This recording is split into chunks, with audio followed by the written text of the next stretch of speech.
Now again, gently reach through your heels. See if they feel differently in their relationship to the first time. And then reach through your arms and your lower back. And again, a successful pulsing will lead to feeling more elongated, or at least the same as the time before. You don't want to feel more compressed. That just indicates some tension. Bend your knees, and just lightly hold your knees now.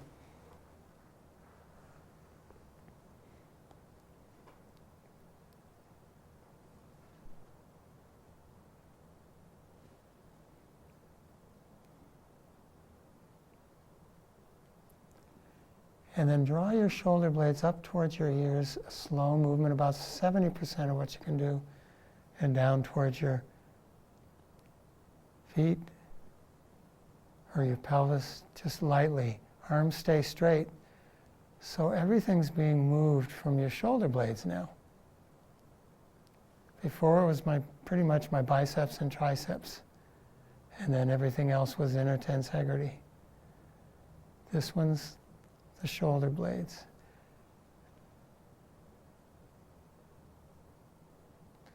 Feel the sacrum rocking, your occiput rocking.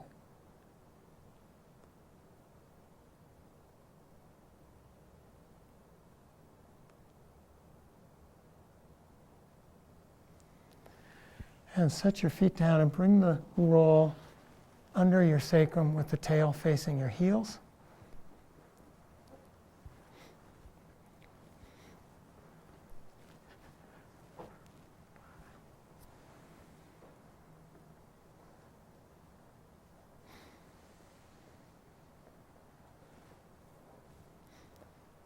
And then bring your feet to standing. And your hands, palms right on the roll, palms facing down. I actually grip the roll a little bit. I'm not going to use my feet or my legs. I'm going to lightly push and pull with a small movement with my biceps and triceps and create a rocking movement. So lightly, I'm barely even using my arm muscles.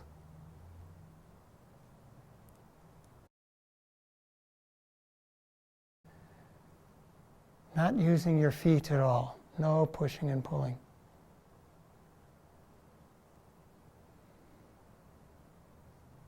So again, a nice kind of release of the leg muscles.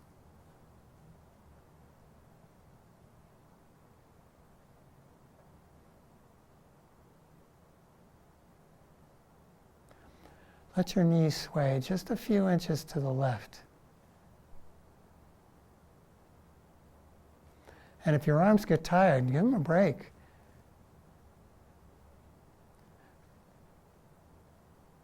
And then with your legs just a little bit to the right. And again, as relaxed as you can. When you release the glutes, the hamstrings, the quads, all the leg muscles, it can lead to more relaxed core muscles as well. That's the potential. And so you can feel more release in your, particularly not your abs necessarily, because they'll release well either way, but your lower back muscles will tend to release more readily without your legs involved, because especially the erector muscles are functionally connected to the movement of your glutes and hamstrings. So by getting them out of the way, it can be more freedom for your lumbar spine. And then let's come back to center. And now let's bring the knees up and just hold them and let them fall into the belly. And maybe we should have done this first and then come down and pulsed with just the arms and compared to the way it is now, because oftentimes the first time the low back muscles are a little tighter, and the second time, if you were successful, they're more relaxed and the hammocking is broader and wider, longer and wider.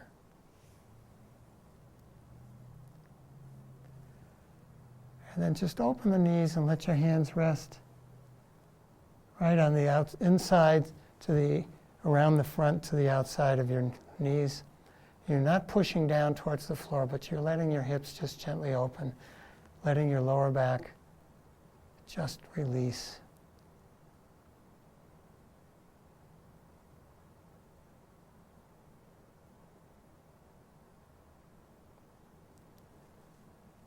Now today's arm day, and you want to make sure you're not pushing down towards the floor and up. Straight away from you, a slight pulsing of your knees towards your feet and the back, as tiny as you can make it, as delicate as you can make it. Very relaxed. And if your arms are tired by now, because you can't quite coordinate the movement, so you're using muscles much more than you need to, just take a break, just stop. And in fact, let's stop now. Each interactive pulsing can have a powerful effect into the autonomic nervous system, calming it and quieting it. Bring the knees towards each other.